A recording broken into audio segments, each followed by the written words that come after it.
All my commissioner.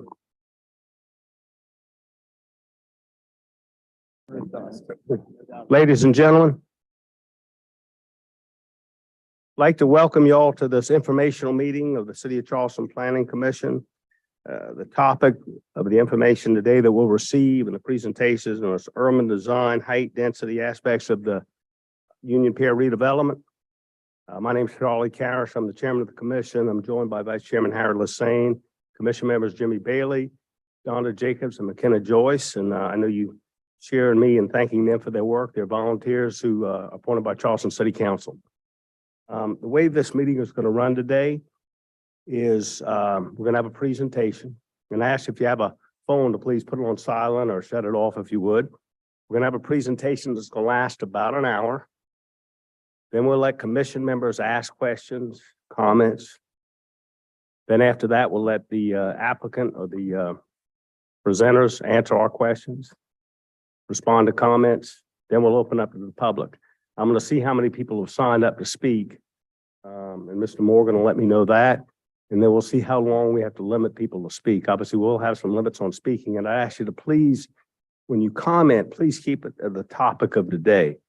The topics of the day. We want to focus on this today if we can. After that, if we hear from the public, and again, this is an informational meeting, but it was important to commission members that we hear from the public. So that's why we want to hear from you all today. We'll let the presenters answer as many questions as they can or comments, and then we'll close that out. So first thing I want to do is, it's great to have our mayor here, Mayor Tecklenburg, and want to see if he has a few words to say.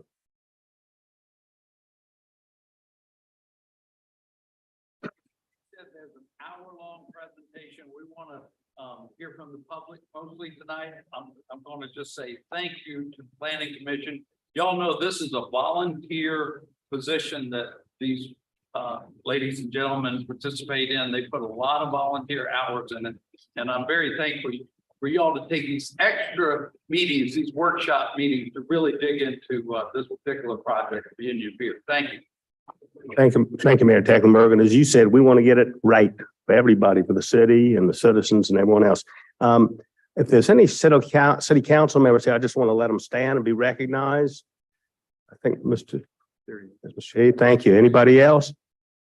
Thank you. Mr. Sheed is here, so we appreciate him being here.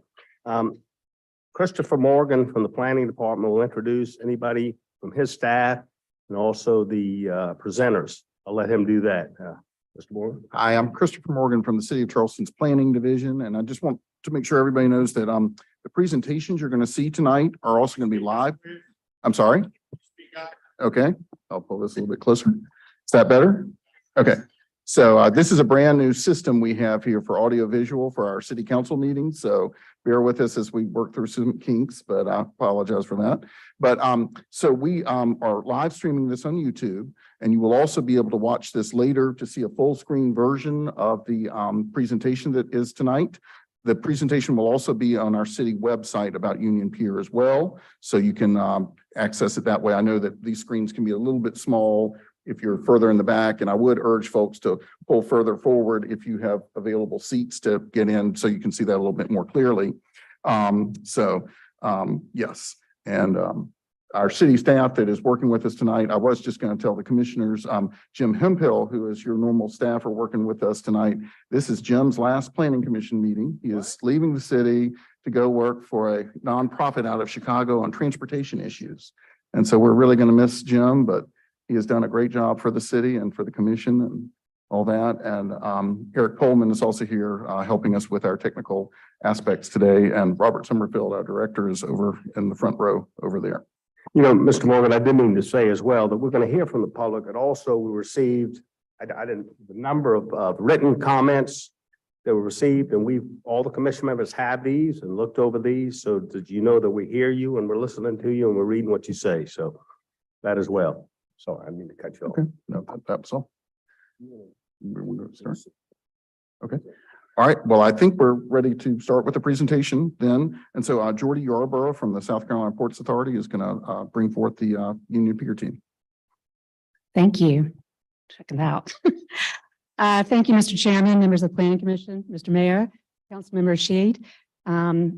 city staff, and members of the public that are here tonight. Thank you again for asking us to come back and present our redevelopment of Union Pier Master Plan proposal.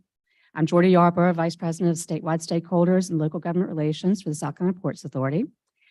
Over the last year, we've engaged extensively with the community to gather input and ideas on the plan to transform Union Pier into a new mixed-use neighborhood. We held 4 community engagement events, 1 at the passenger terminal, 1 at Sanders Clyde Elementary School, and 2 here at the Gilliard.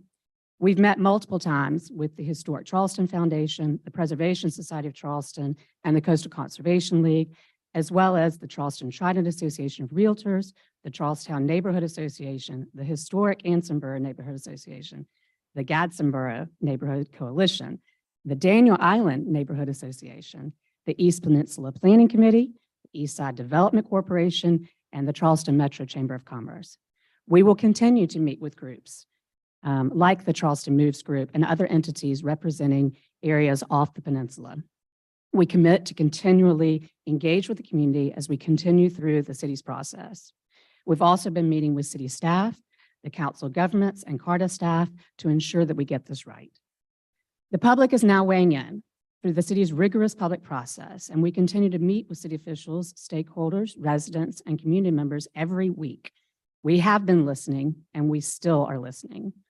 We listen when city leaders and residents, conservationists, and historians said they wanted less density, more green space, and better focus on historic landmarks. We listened when they said they wanted to see a mix of building footprints and city blocks and designs that fit into the city's architecture and aesthetic. The specific input is incorporated into the new plan for Union Pier that you will hear about tonight. The renderings we will share with you tonight, which are also shared with reporters and public yesterday, reflect these changes. You will see more green space, fewer buildings, and a better connectivity from the city to the water. And importantly, these changes will be reflected in a second version of a planned unit development that will be submitted to the city on April 17th. These are not just drawings, they will be part of the PUD. Charleston is a special place, and this plan truly reflects that. So now, as most of you know, Jacob Lindsay is running point for us on this project. He and the others at Lowe have assembled a best-in-class team of engineers and urban designers.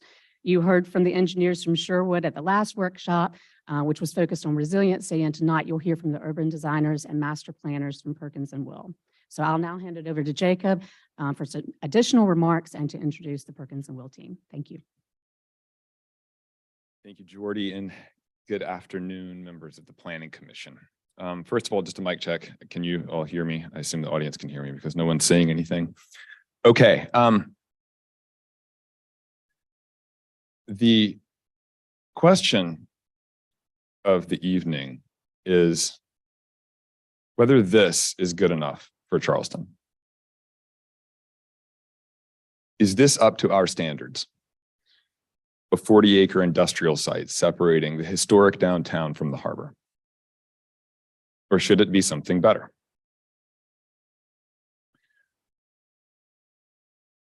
Coastal cities around the country are converting their industrial waterfront properties into new mixed-use districts. It's something that great cities are doing. And they're doing that not just to build great places for people, but to build in protections from sea level rise, from climate change, and to make their cities more livable. In order to convert these industrial waterfront properties to something else, they have to go through a process. And fundamentally, when they become new mixed-use neighborhoods, these waterfront properties like Union Pier are not replications of historic neighborhoods because they have to be built under modern economic conditions. They have to be converted from paved tarmac sites like this into a place with streets and parks. It's a major effort. And as a result, those places are waterfront districts. They are not historic neighborhoods, but they should be excellent. They should blend with the places where they reside. They should connect to the city around them. And they should become great places in their own right over time. Well, that's exactly what the Perkins and Will team is here to present to you this evening. The design intent behind this plan. If I know that many of you did, if you weren't able to attend our public events over the course of last year, you may never have heard anything about the design intent behind this project. So we're really appreciative of the time that you've given us tonight to talk about that, to talk about the urban design, the height, the density, and why the plan has been designed the way that it has been designed. Now, with that said, this is the site today. And the plan that you all hopefully have understood and you heard from us last time looks like this. And you've seen this view from the north. But I want to emphasize one very important thing. There has been a major change in our proposal just recently because we have met with the community. We have listened to the community. And one thing that we heard over and over was that there needed to be more open space, more green space, more public park space. We listened and we agreed, and we've changed the plan to reflect that input. And today, the plan that is proposed puts a major new public park, a mall, in front of and behind the rice mill, which will connect all the way to the waterfront. It opens up the opportunity, as we've said all along since our public engagement events a year ago, to create a narrative that will help to interpret the rice mill and to talk about the culture and the legacy of that industry, connecting it to the mosquito fleet and the park space that will be reserved to commemorate the mosquito fleet just to the north. Let's see if my hand works. It does.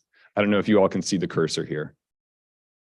Connecting a public space here all the way to the cultural assets to the north, including the Maritime Center, the International African American Museum, and the South Carolina Aquarium. We are very proud of the fact that we are still listening and we are still changing this plan in real time to reflect the input that we have heard from the community. This removes 3 buildings from the plan. It removes density from the plan, and it adds open space, just as we've heard from everyone else. Now, you may have also heard that this isn't what we intend to do, or this isn't incorporated into the submittal. No, it's not incorporated into the submittal. We haven't made the submittal that reflects this plan, but we will. In our next PUD submittal, you will see this plan incorporated into it. Everything that we submit will reflect this plan that you see on the screen. So I just wanted to make clear that this is a change that we have made in real time, and this is what you will see from us going forward. Now, with that said, this presentation hopefully will give you all insight into the thinking that went into this and help you all understand how our designers have approached the design of this master plan. So I'm going to turn it over to Cassie Branham from Perkins & Will. A little shorter than Jacob, so I'm gonna try to make this work. Thank you all for having us here today. As Jacob said, we have a lot of intent and a lot of thinking to share with you. And so we've organized this presentation into 5 parts. So you can see here on the screen. First, we want to remind you a bit about our design process and what we've gone through. We want to talk about kind of our perspective on urban design as it relates to this project, get into the structure of the plan itself, talk a bit about the program and the development, and then go over character and scale and how we think the project should be developed over time. So from a planning process perspective, we, as Jordy mentioned, we had quite a few meetings last year, both big and small. We've continued some of those meetings this year, continuing to get input. And if you take everything we've heard, there's kind of 10 major themes that have come out of that. I won't read this list to you, but when we were with you back in December, I kind of went through slide by slide each of these themes in a bit of detail. So relationship to history, whether it's the rice mill facade or the mosquito fleet, a relationship to the waterfront that allows for continuous public open space, a real focus on connectivity to the city, a performative environment, a lot of comments around program and uses and ensuring this is a place that is an extension of Charleston and not just a place for tourists. A place that focuses on massing and height and its relationship to the city, in all the best ways. And so those sort of themes, we can talk more about it during the Q&A if you'd like to reflect back on those. So with these themes in mind, we created back last year these 5 principles that are near and dear to this project team's heart, and is something that we hold firmly to as not only we design the plan that's being set forth, but also the various iterations that Jacob was just walking us through. So with that, we want to spend our time really getting into our intent. So I'm going to pass the mic over to Jeff Williams with Perkins and Will.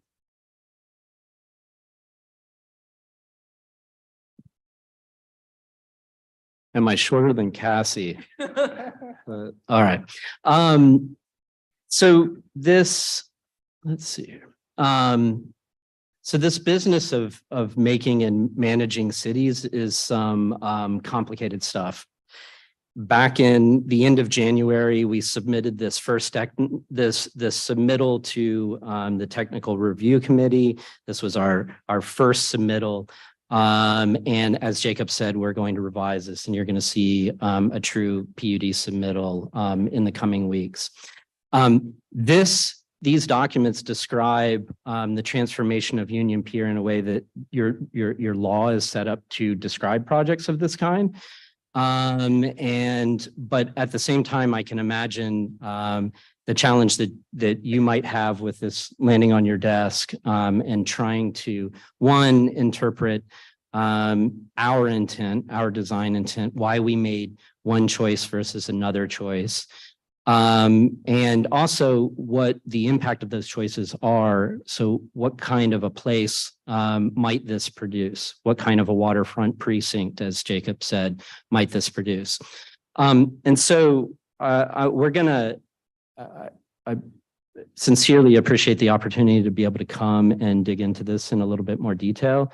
A word of warning, there are a lot of slides in this deck and some technical information, and we're going to try to make it work with the little hand here. I may have to come up to the screen at some point.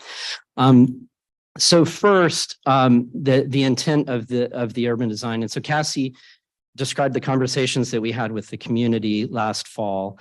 And the way that we transform those conversations into principles. But there's another layer to that. There's us. And at some point, we have to interpret those principles and turn them into designs and proposals for you. And so I do want to take just a second and talk to you about where we come from. And what our values are and how those lead to some of the choices that we're making. And so first and foremost, that we feel deeply wed to an unbroken tradition of city building here in Charleston, and we know that the transformation of Union Pier is a way to usher the present into the future. We have been very intentional in this process of trying to listen to the people that we've worked with through this process and hear their thoughts, but also listen to the city itself. Cities are a work of collective architecture. That means the work that we're doing tonight with your commission, but also the conversations that we have broadly with the community. That's the wrong direction. This is the right direction. So the physical artifacts of the city, that Charleston has a collection of buildings that is world-class. The city is, in a way, a museum of architecture. And we think this tradition of architecture should continue long into the future on Union Pier, you know, from circular congregation to cat fiddle and beyond. This language of architecture and a kind of elegant expression of architecture should continue on Union Pier. Charleston has a high art of architecture.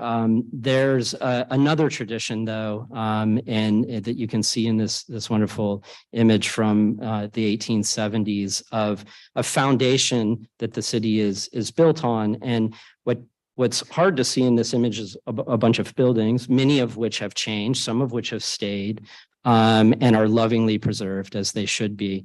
But what you can see in this image are structures. You see streets that have been built in a certain kind of way, forming blocks, a relationship to the water. You know your history, but there is a magic in this that is every bit as deep as the architectural heritage here.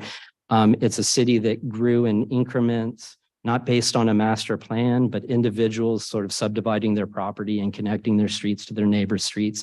And this city is full of all kinds of weird quirks that in a way empower the architecture of the city. So it places some buildings in prominent view and obscures others, that there's streets that shout out you like King Street. And there's others that whisper, like Stoll's Alley, that invites you to explore the city. And we're trying to take some of these lessons and this kind of common sense approach to city making, and just get out of the way and let it develop on Union Pier. There are a few places, though, where some evolutionary steps are going to be called for, because we in the present have present concerns. We can see the trajectory of climate change, so sea level is rising. We don't want your city to flood. You don't want your city to flood. And Union Pier needs to take an evolutionary step in that direction. You also need to involve your relationship with your waterfront. Those issues are primarily embedded in urban structures. And so I want to pick back up on where we were 2 weeks ago in the dialogue that we had with our colleague, Jim Rimland with Sherwood, who talked about the various threats that are imposed upon the city of Charleston by water falling out of the sky, coming up out of the ground, and pushing out of your harbor onto this site. This is in a flood zone. We went over that very clearly. Our approach is one that embraces resilience. And what that means is that it's not a one solution fits all applications approach, that we're not saying there's just a wall running down and there's a city on one side and water on the other, that we intend to deploy each one of these tools where it should be employed. And this layered thinking is effectively what resilience is, building a more resilient city. I've shown you this before, but I do want to, there's some new material in here and some other things that I want to just describe again in a little bit of detail. This is a section through the piers of Union Pier. And so to the west is our site, which is lower than the piers. And then the piers, the concrete decking extends out over the water. And there are these various heights that are very important to us, of 15 feet and 12 feet and 10 feet and so on. It's our intent to transform those piers and address the heights of the water. And by doing so, create some civic opportunities for the city of having active floor levels in some of these buildings at park level, not a repetition of empty ground floors that we see of other buildings being built around in the flood zone. We're getting buildings up. There's also the opportunity to hide a little bit of the parking away underneath this site. When we left 2 weeks ago, I felt like there was a little bit of confusion about what it means to elevate the site. And this is a photo that my colleague over here, Lauren, took. And this relates to a rendering you've seen before. But what we're looking at is we're looking out towards the water. The harbor's behind us. There's a warehouse there. There's the piers are elevated at about 9 feet. And so Lauren's not very, she's of average height. And she's taking this photo at eye level. And you notice that the 9 feet isn't way up in the air. It's sort of low in the ground. That's because the ground of the site is actually high. It's 6-7 feet here. And so 9 feet is only a little bit higher than that. But 9 feet's not good enough for us. And so we've shown you this image before. This is in the same location. And so this power pole, over here, sorry, is about in the bottom left corner of this image. There's a degraded marsh in the corner. And so instead of looking at a warehouse, we're looking out to the harbor. I've indicated with that little purple line about where 9 feet would be in this view. And you'll notice there's some steps here, and we've described this verbally before, but I wanted to show you how some of this resilient toolkit actually is used to create character and experience in this place. And so what you see if we cut away the land in the foreground is we see steps that are taking us up 6 feet here. So getting us from 9 to 15 feet, which allows us to have restaurants and cafes and all kinds of things at this promenade elevation. This wall that you see underneath the paving, that's your coastal protection wall. And on the right-hand side, that's the application of marsh restoration in that space.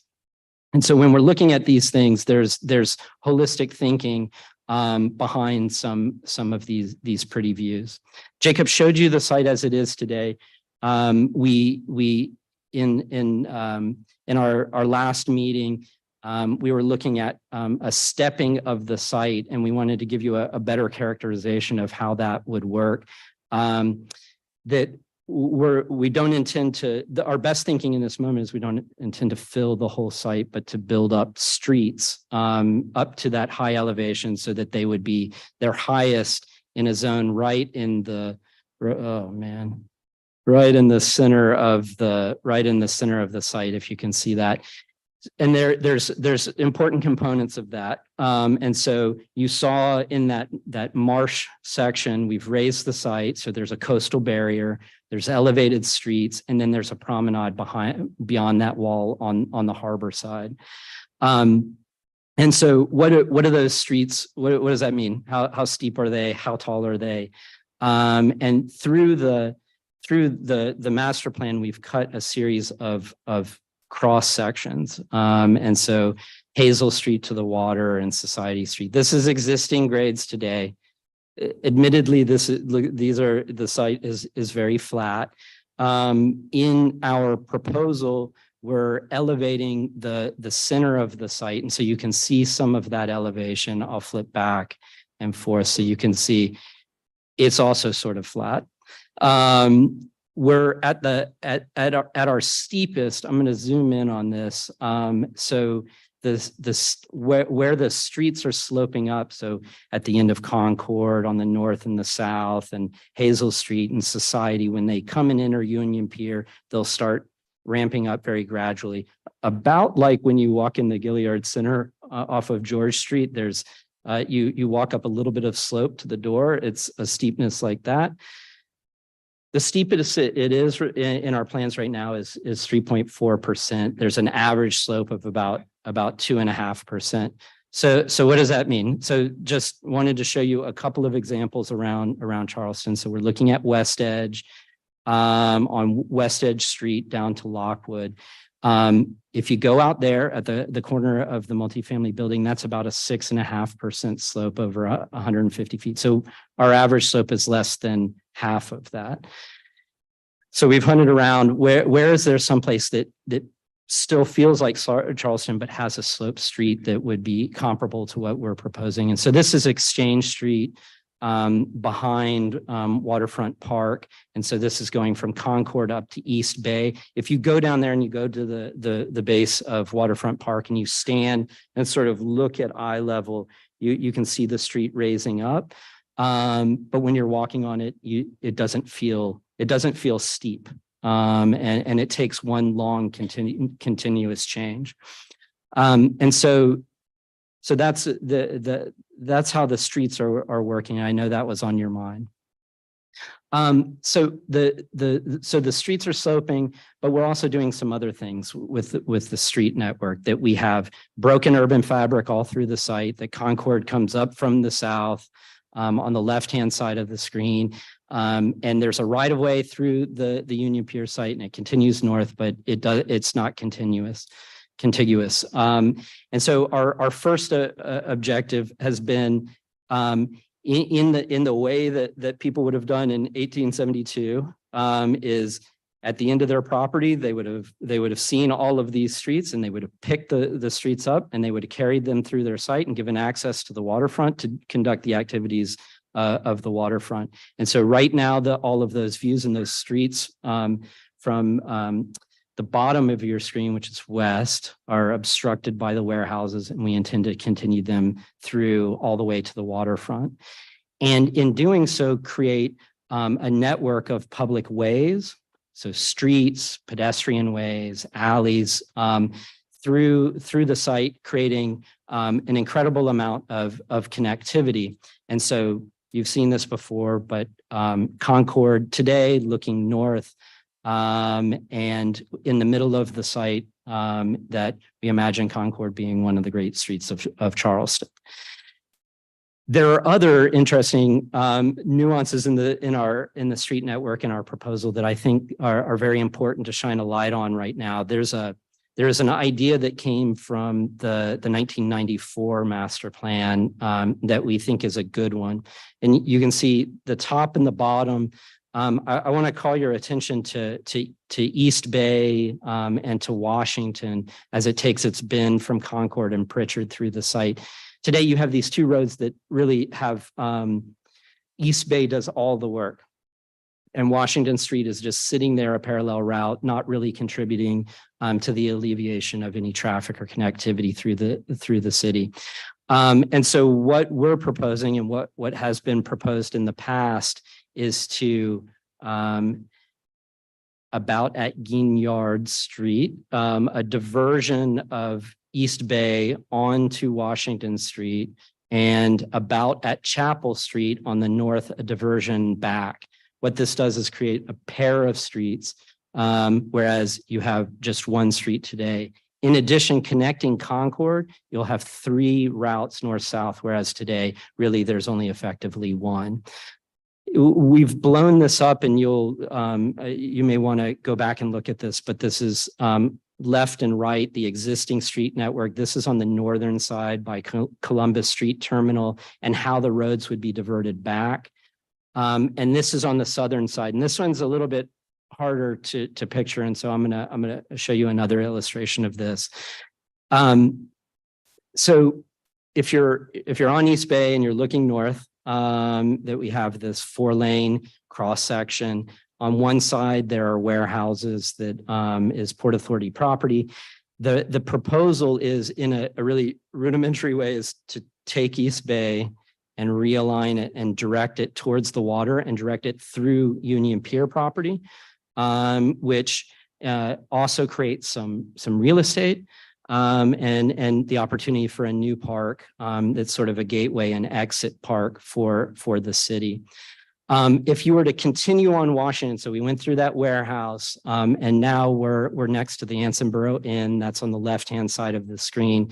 That today, as I said, Washington does very little lifting in your street network, and we think this is an opportunity to do something clean and humane and make a street that feels like Charleston. And so there is Port Authority property behind the Harris Teeter that you can see these buildings on the left. You can see a widened Washington Street. You can see a building on Axis on the north that would be a terminus building before the road's diverted, turns and goes back towards Washington Street, going around Gaston Borough Park. We're at Hazel Street here, going towards the water. There are other benefits. So with Washington, getting Washington to be a cleaner corridor, that it allows us potentially to do some things with East Bay that are beneficial. So namely taking the street and taking some space out of the street, potentially having on-street parking, being able to plant some areas and take some of the lanes and convert those to a contiguous bike network that would feed north-south. And so this is us looking north. This is Lawrence Street. And so folks in Anson Borough who may enjoy walking to the end of Lawrence Street and visiting the Mosquito Fleet Park that Jacob mentioned would take this route. And this seems more hospitable than it is today. The street network. So how big are our blocks that the street network is making? And so we've done a little bit of analysis of the lower portion of the peninsula. And the pattern today of block sizes is about 3.5 acres. Almost 75% of your blocks are under 5 acres. We've taken the Union Pier plan on the left-hand side and have compared it to some neighbors. And so the average block size in Union Pier is about 1.6 acres, so an acre and a half. The Anson Borough neighbor immediately to the west of the site, those blocks are almost 3 acres, some of them very large. The large blocks are difficult to walk around. They also, larger blocks can also accommodate larger buildings. And we think that the block structure is one way to constrain scale on this site. Incidentally, it's high density blocks, right? Because they're very small, mini small blocks, is something that we're striving for. And so you can see much closer to the French Quarter, the Priolo blocks behind Waterfront Park sort of skew this number a little bit smaller. And so this would be the effect of Union Pier after its implementation. And so you can see yellow means very small blocks. So Union Pier has those. It actually skews the whole peninsula by almost a ½ acre smaller, the blocks, if these are implemented. An incredible contribution to walkability. Open space has become a very a big issue, and we think rightfully so within the plan. And we've showed you this before, and the way that we've been thinking about open spaces is to have places that feel like Charleston in a diversity of spaces. Early on in this project, we did a kind of taxonomy or a catalog of public spaces in Charleston, that these are all the same scale. So our plan on one side, in the middle, these are great parks, small to large in Charleston. The ones on the right are outliers that we have examples from other cities, an event space, a destination playground, and a dog park as examples. So that's in the background. We've also done an evaluation of open space or public space, public park space on the peninsula. So when we're looking at the image on the left, there's two things. We see the green things; those are public parks. Those account for about 4.6% of the land area on this map. The red areas, the deeper the colors, means the closer you are to a park based on your street network. So this is a walk shed. So 85% of land in the city of Charleston is about a 10-minute walk or a quarter mile from a public park. So 4.6%. So we took Union Pier and we applied some of those same metrics to it. So right now the green in the plan, and these numbers will be revised when we make a submittal, but it's about 18.5 acres of public park space. If we were to just take the land area of Union Pier and multiply it by the 4.6% that you see reflected elsewhere in Charleston, there would only be 3.1 acres of park space on here. And so our proposal has 6 times the amount of park space density than the rest of Charleston at large. If you took the waterfront park out, that we'd have about 12 acres of park space, which is only about 4 times as much as you see reflected elsewhere in Charleston. Just to put another finer note on this. So this is the City of Charleston Parks map today. This is the City of Charleston Parks map after the application of Union Pier. And so I'm just going to flip back and forth, somewhat greener. looking at our catalog of open spaces, some of the best small room open spaces in the city, Washington Square Park, Theodora Park, Miss Rainsford's Park. Each of those parks, we have a peer, a representative model within our master plan. There are little tiny parks scattered throughout the master plan, and I'm happy to show you each one of them. The big parks. There are also big parks represented in our plan. The waterfront park we have is as large as White Point Gardens. Our waterfront promenade is as large as Waterfront Park. Gadsden Borough Park is as large as Marion Square. And so some of the city's most significant parks will all be represented within a block of Union Pier.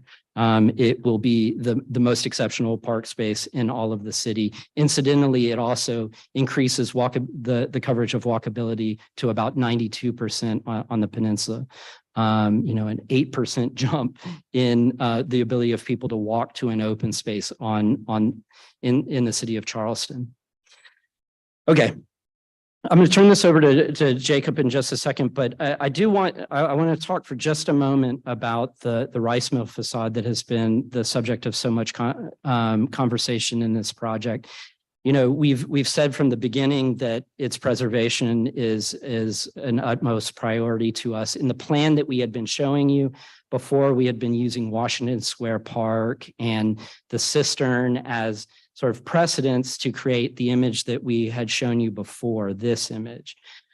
Since that time, we've had lots of conversations, and we've been urged over and over, why can't we just connect this space instead of doing a little room like Washington Square Park? Why don't we connect it all the way to the waterfront? Jacob showed you this image. And we asked, and it was a great example that we were given by HCF of Rag Mall being a linear park space in the city, that there is some precedent for this, and we've embraced that. And so when we're looking at the rice mill facade today, we're up sort of hovering over the Harris Teeter. This is Washington Street crossing in front of us. We're at the end of Society Street.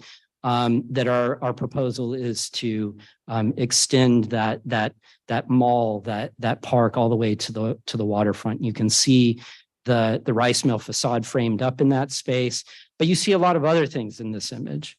You see buildings. These are the buildings that we're talking about, an illustrator's impression of our intent through the architecture. You see a little wedge park here on the left-hand side. I told you there were some small parks also. That's a dog park in the bend of Washington Street.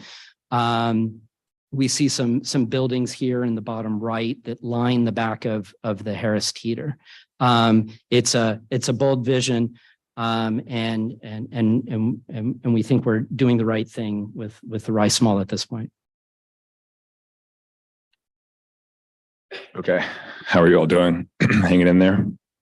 Okay, so we're going to be done with pretty pictures for a little bit, and we're going to talk about details of the program as well as architectural regulation. Both of these issues I think are very important so that you all have a chance to digest them and ask questions, and also to get this on the record. So first and foremost,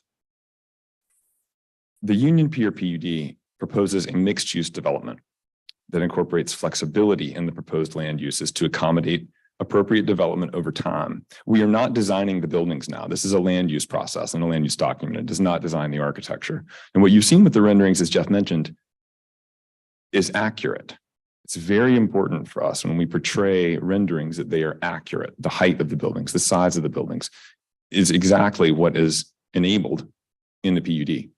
But the buildings themselves are not designed. That will happen in the future. Now, what else does this PUD do? First of all, create a mixed-use district with a real balance of uses that can support daily life on the peninsula. A viable mix of uses to support daily needs in walking distance.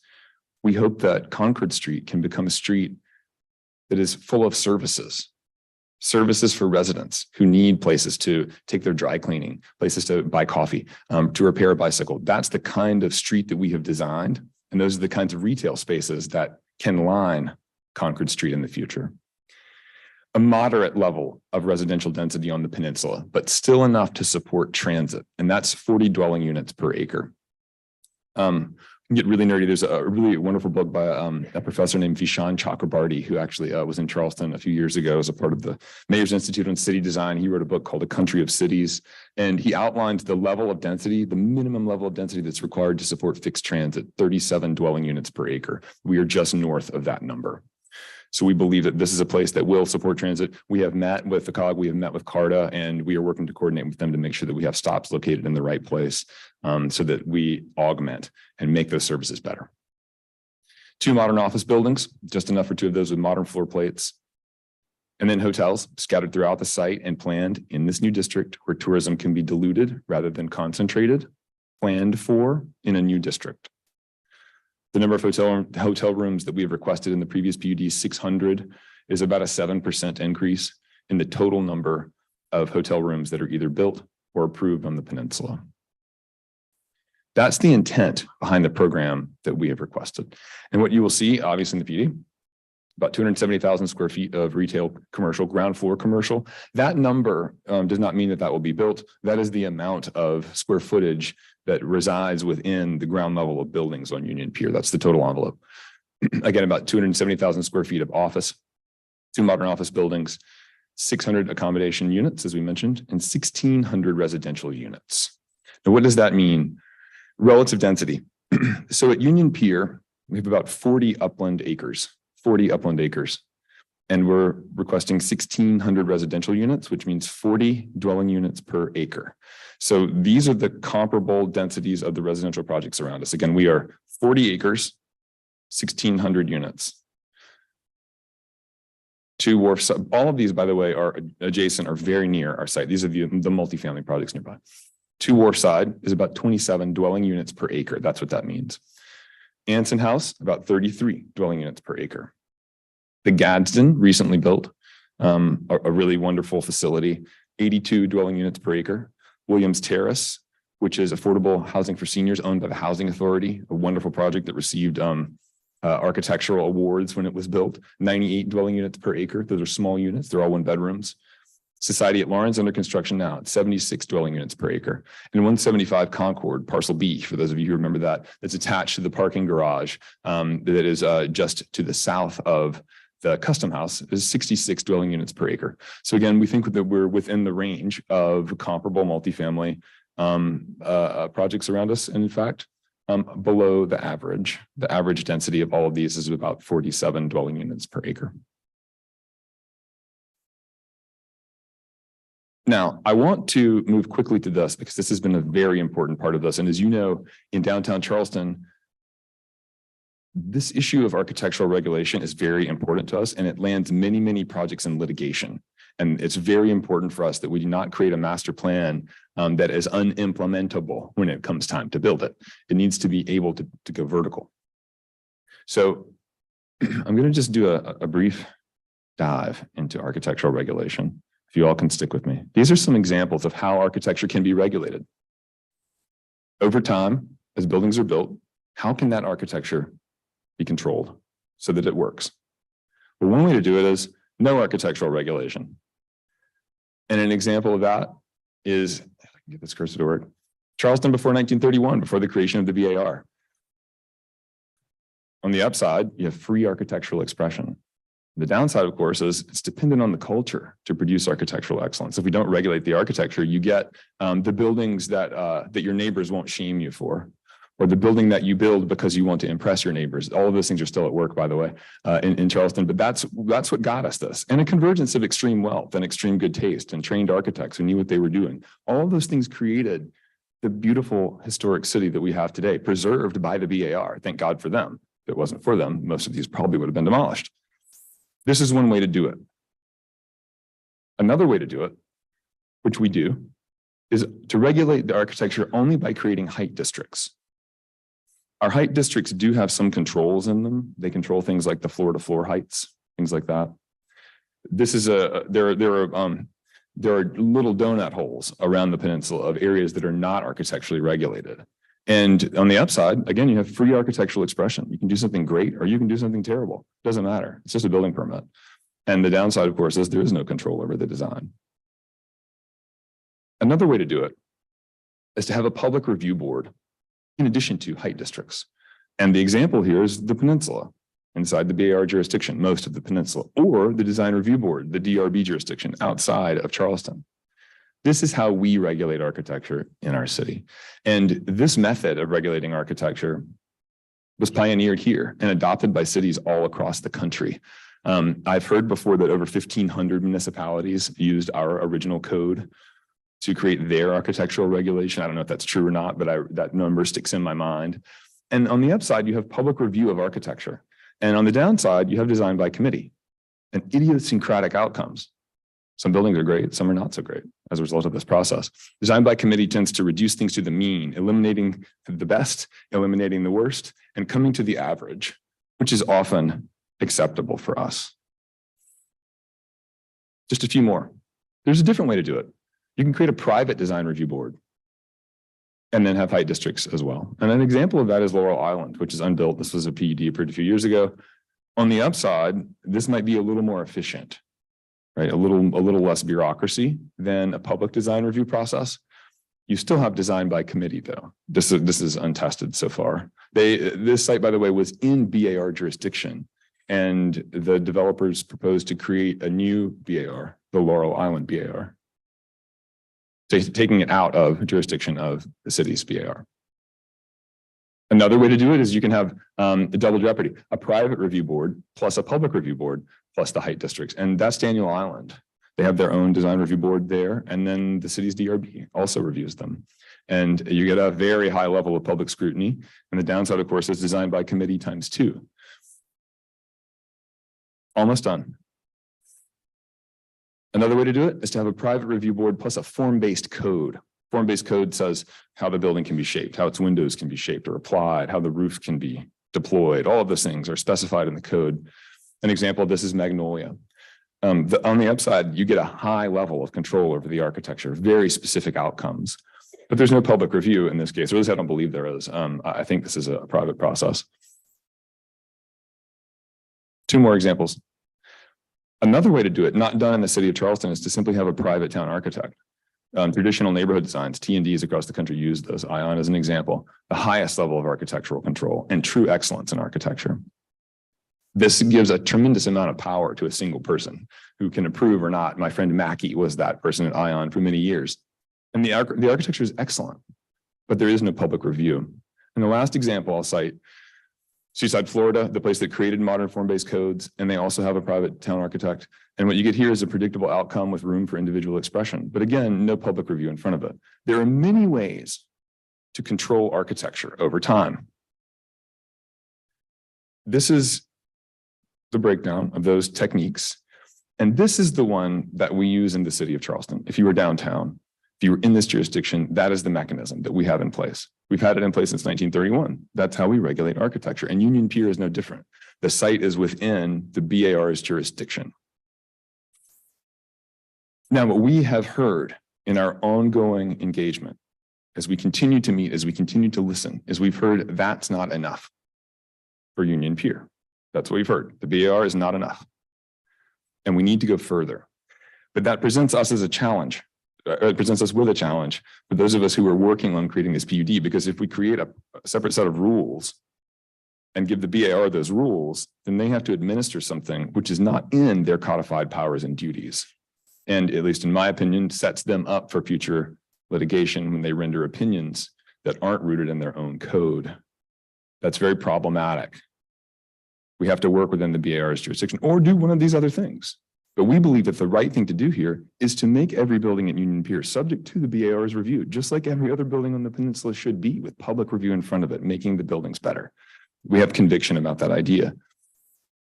So this is our proposal. We will adopt architectural guidelines at Union Pier. We will codify them and put them into the PUD, but they must be derived from something that the BAR uses and knows and is already in their procedures. So what we propose to do is to codify architectural guidelines that are derived from the 2015 BAR architectural principles for downtown, as written by Andres Duani and DPZ. This can be administered by the BAR without conflict to their powers and duties. It's already customized to our city and written by one of the people who created modern day architectural regulation. It can be strengthened in the PUD, compelling the BAR to use it when reviewing buildings in the future. We can say the BAR shall use their architectural guidelines. We can compel them to do it. And it avoids mechanical or repetitive architecture that can result from form-based codes. This gives discretion to the board. The regulations are very nuanced, very sophisticated, and if rendered properly, and they are sometimes, they really produce excellent outcomes. And it preserves the BAR's powers and duties fully. We will codify this in the PUD, empowering the BAR and using a very sophisticated set of codes already customized for Charleston. And it specifically empowers the BAR, and I'm wrapping on this, to do these things, among many others, by the way, to create narrow versus wider frontages. A problem is by buildings that don't fit in with Charleston. Those principles were written specifically to empower the BAR to create narrow frontages, to sculpt buildings into smaller masses. Those are specifically written into the principles, to require vertical orientation of the building masses. So they're not low slung, but vertical like Charleston buildings are, to vary the skyline and apply sloped roofs to buildings, to hide parking garages, to apply high quality materials, to require traditional window forms and materials. All of these things are written into that. And all of those things should be in effect at Union Pier to create architectural excellence. This is the solution that we believe allows the BAR to stay in place and to create architectural excellence with all of their powers versus those other methods that I outlined. So with that, I'll just show this master plan. This is the most recent iteration. This architecture is completely conceptual. We are not creating the architecture in this PUD. However, it does fit exactly to the height districts that are proposed, to the block sizes that are proposed. And this does show the enlarged Rice Mill Park. You can see it. So this is the adjusted plan. And in addition, the roof forms that you see here reflect an application of those architectural principles. The principles here have been run on these buildings, and it shows what you can do when applying the architectural principles to a wrapped parking deck, to a small building, of which there are some here. There are row houses behind the Harris Teeter, or to a medium-sized building, like some of these closer to the water, breaking down the masses, sloping their roofs, taking a larger form and crafting it into something that fits. That's what the principles do. And with that, I think I'll turn this back to Jeff to talk about character and scale, and then we'll continue on.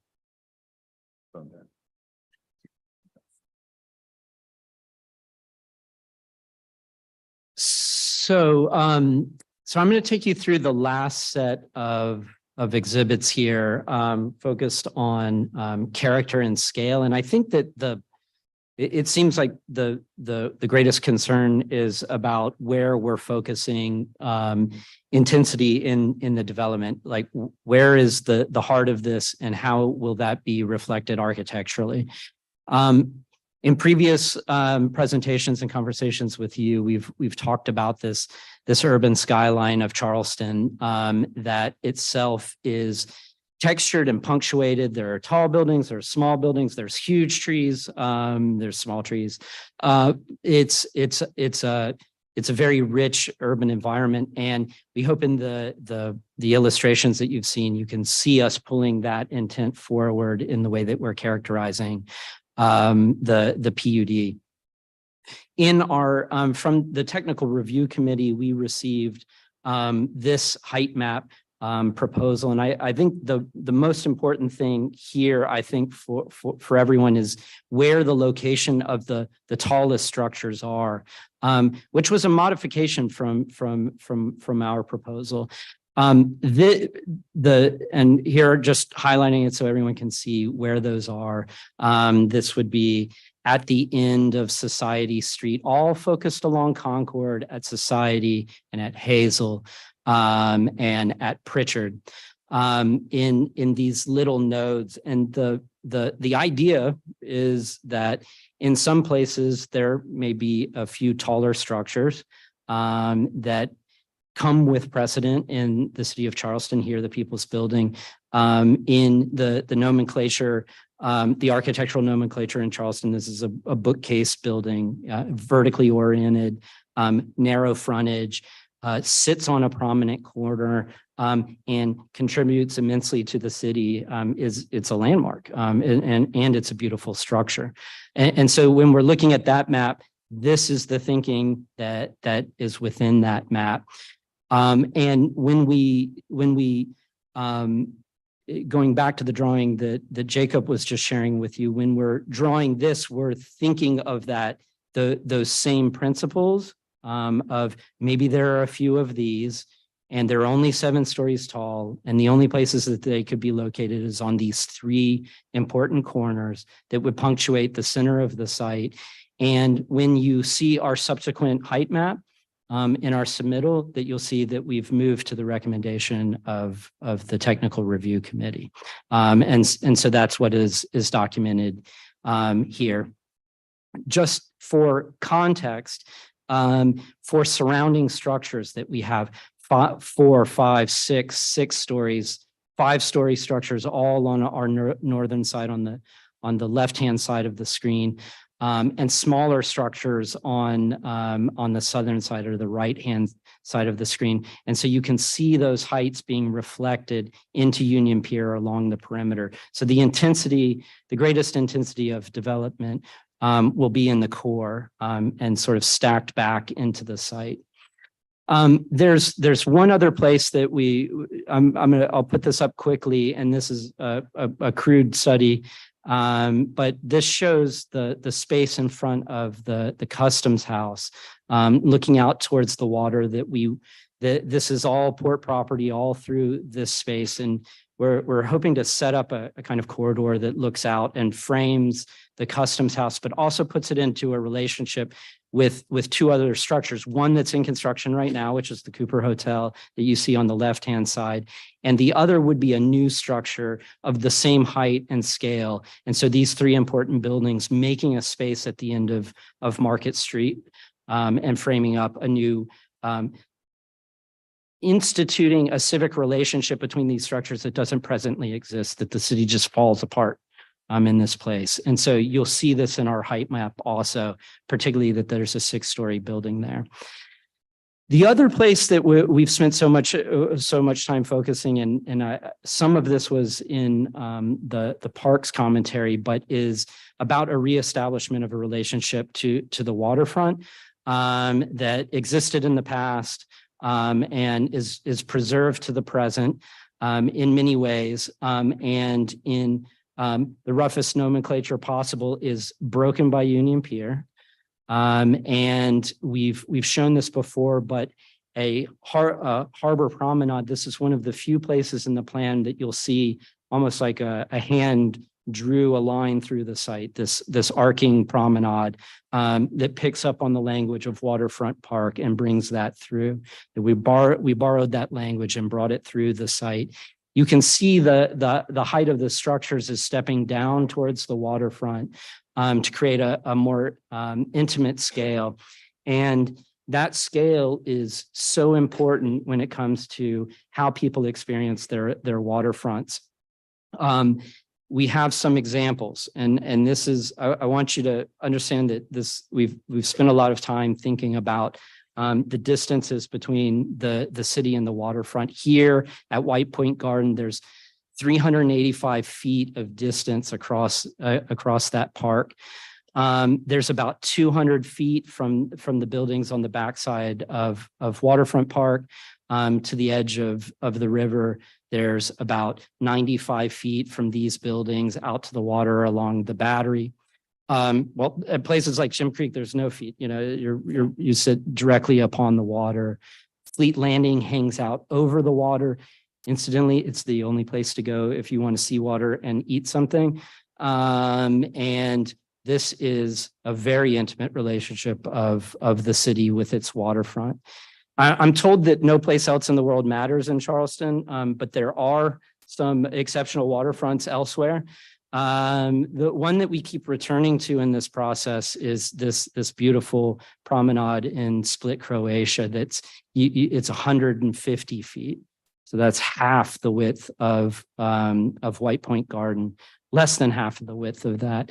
That you can see what 50 feet looks like. These are 4, 5, 6-story structures. There's 7 stories probably back there in the background. This is 50 feet to the waterfront in Scandinavia. In the waterfront in Chicago, an amazing experience when people, through the protections that we're putting in place, the resilient protections, that there should be places where people can actually approach the water. Because we're elevating the site, that there's the chance that you could sit up and have dinner and look out over a working harbor and watch the ships go by. Magic, this is 25 feet. That's 25 feet in Milan to a canal.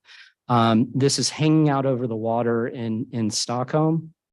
And these are amazing experiences that are embedded all throughout the design of this project. There's then that we have Union Pier, and Union Pier is huge. It's a half mile long. It's a quarter mile deep. Just the depth of the piers in some of these places, 350 feet, 600 feet of pier depth.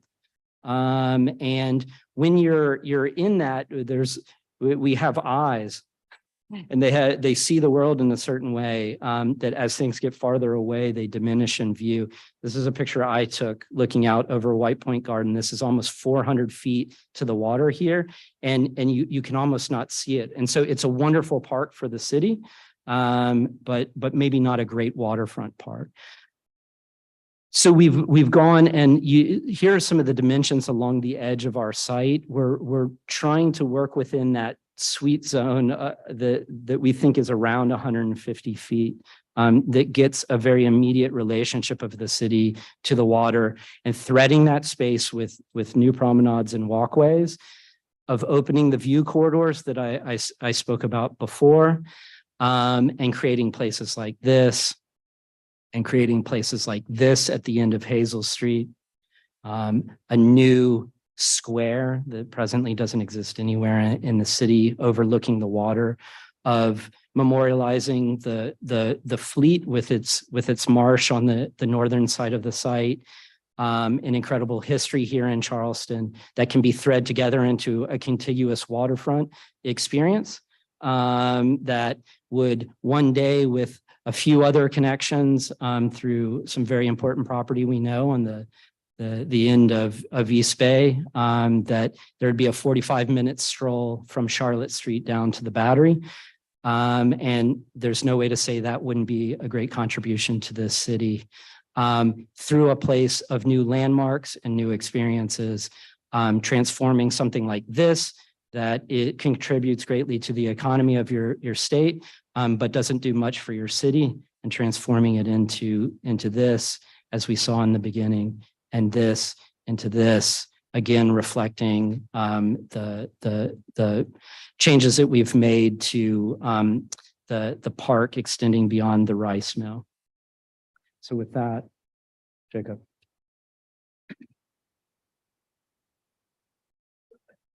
We're done with the presentation. I'm just very briefly, thank you all for hanging in here. Thank you all for listening. There's even more thinking to this that you haven't heard, but I hope that what you've heard this afternoon helps you to understand some of the intent. The last thing I'll say is, why this much density here? Why 40 units an acre? Why 300,000 square feet of office? Why? Why here? Why can't it be less dense? Why can't it be like a historic Charleston neighborhood? And the reason is that to make this out of a port requires incredible amounts of density in order to overcome the costs of infrastructure, of turning a port into a mixed-use, vibrant place. With less density, it remains a port. And I would encourage you all to look at other port redevelopments around the country and just see what they look like and what they have to go through to make the projects viable, to convert them into resilient, sustainable new neighborhoods. You will find that they are also very, very dense. But this one is not. It's 40 units an acre. And that is why this density is necessary to convert it from a port. And the last thing I'll say, I want to just remind everyone, this is what you will see in the forthcoming submittal with this enlarged mall at the rice mill. Having removed density and added park space, this is the image that we will be representing in our submittal in the coming weeks. So with that, I'll turn it over to you, Mr. Chair. Thank you, Jacob, and thank you everyone that presented a lot of important and good information. I'd ask commission members right now if they have questions, comments. Ms. Harrison? I have two questions. The first is the architectural piece that you talked about, where you're trying to figure out what you incorporating some of the language from the principles and designs, considering the fact that, you know, the longevity of this project over time. And I do remember when Mr. Dewani came to BAR, and that was actually the same day that conceptual approval was given to the International African American Museum. So so one, I think is the question is, do you want to hamstrung yourself 30 years from now with those design principles? And also, would that inhibit the ability to do something interesting like a parasol at Sevilla or the Pay, you know, try, you know, at the Louvre, or even, you know, the things that are visually interesting and arresting, but may speak to Charleston in a very different way 30 years from now. That's my question one. And then question two, when it comes to public spaces and parks, and I understand that y'all are changing it. One thing I think is that I do wonder, and it's something that I noticed about the park at the waterfront park, is that there's this moment when you walk into any park, even at Hampton Park, Colonial Lake, there's a moment where you know that it's a park as opposed to a place of private or you know, accommodations where it welcomes everyone. There's a basketball, there's something happening at the front that says this is for everyone, rather than do you belong here or not belong here? So I guess the question I have is, does that speak into the welcomingness of a park in this project? Great questions. So on the first one, there were many things that were said and written down during Mr. Dewani's time here in Charleston and the subsequent work that occurred. One of the key principles, one of the key things that is part of the architectural principles is that the guidelines do not apply to civic buildings. Civic buildings have no regulations placed upon them in the architectural principles as written by Mr. Dewani.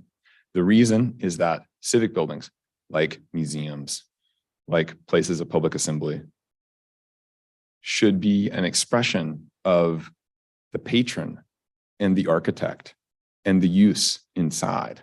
And they shouldn't be subject to the same rules as the offices and residences. So could a building like the International African American Museum be built at Union Pier in that design? The answer is yes. It could be a modern, sleek glass building.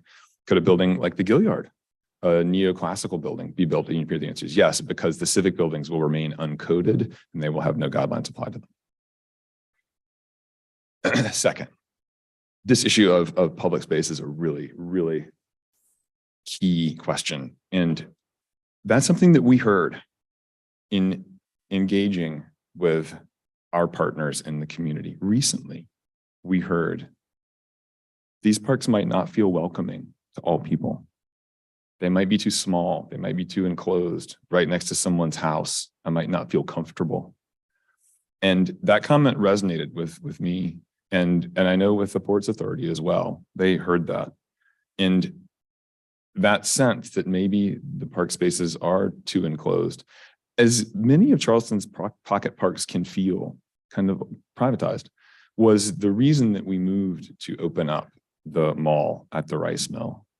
And it was the impetus behind us thinking maybe we do need a much grander public space at the heart of Union Pier. So we heard that and we responded. And we think when you stand at the front of the restored rice mill facade or stabilized rice mill facade, I don't want to presume that it will be restored in any way, but stabilized, you will be in a truly public space bounded by public streets. You won't feel like it's in anyone's backyard. It will be a true park, as will the waterfront park, and especially the proposed island park, which will be something that won't have any building on it. It will be truly for the public. And I think that feeling will be evident when you're standing there. And I don't know, Jeff, if you want to add anything else about the private versus public aspect of the parks?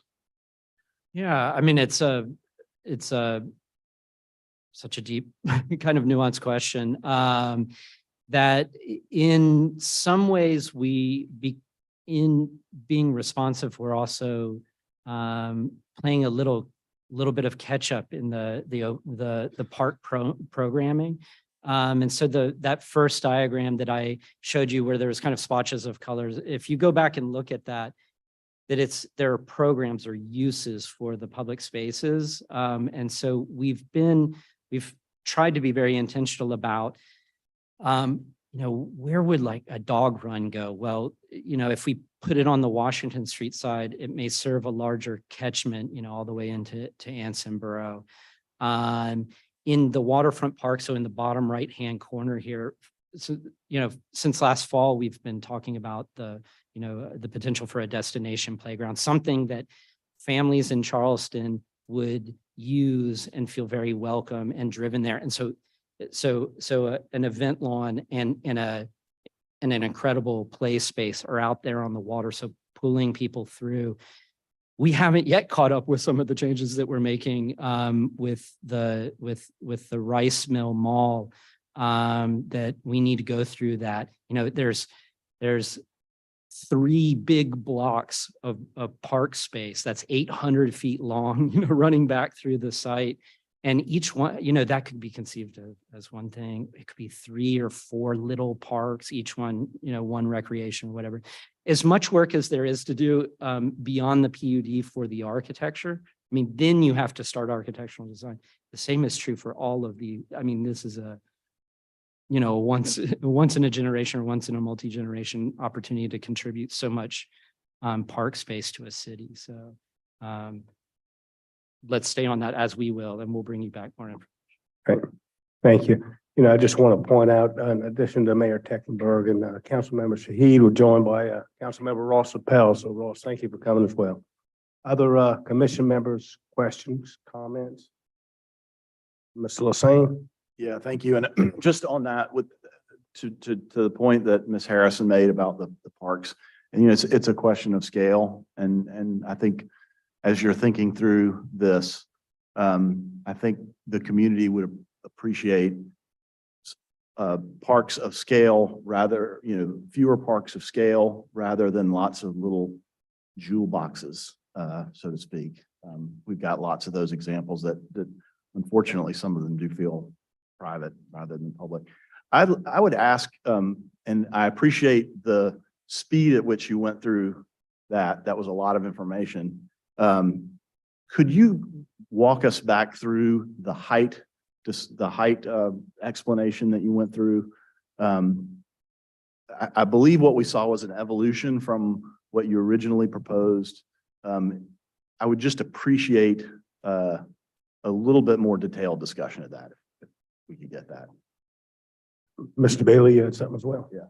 Well, I had a similar question, so I want you to be able to perhaps answer both at the same time. There was a slide where you had different heights listed in circles, 3s, 4s, 6s, 7s.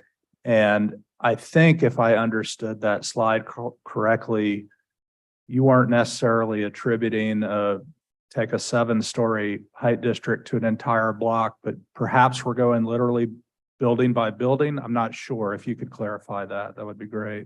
And let me ask this, other commission members, maybe we'll get them, maybe Sorry. we'll get all the questions. It may be easier that way.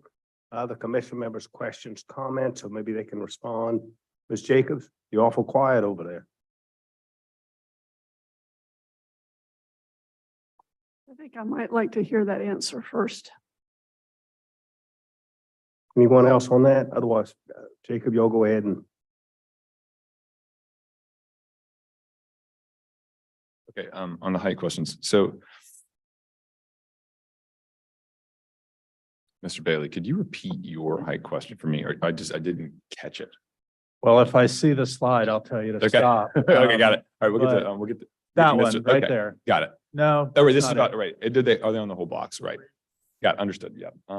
So Okay, got it. So this is, we haven't submitted this yet. This is what we're working on to propose to submit. So this reflects the rendering that you just saw. That aerial rendering is reflected in this, and this may yet change before we submit it. This is where we are at the moment. So for those of you who attended, and we don't have this graphic because we had to pare them down, who attended our public information events, we had a series of pinups on our boards over the course of those 4 events last year. And they asked the question of where should height go on the site?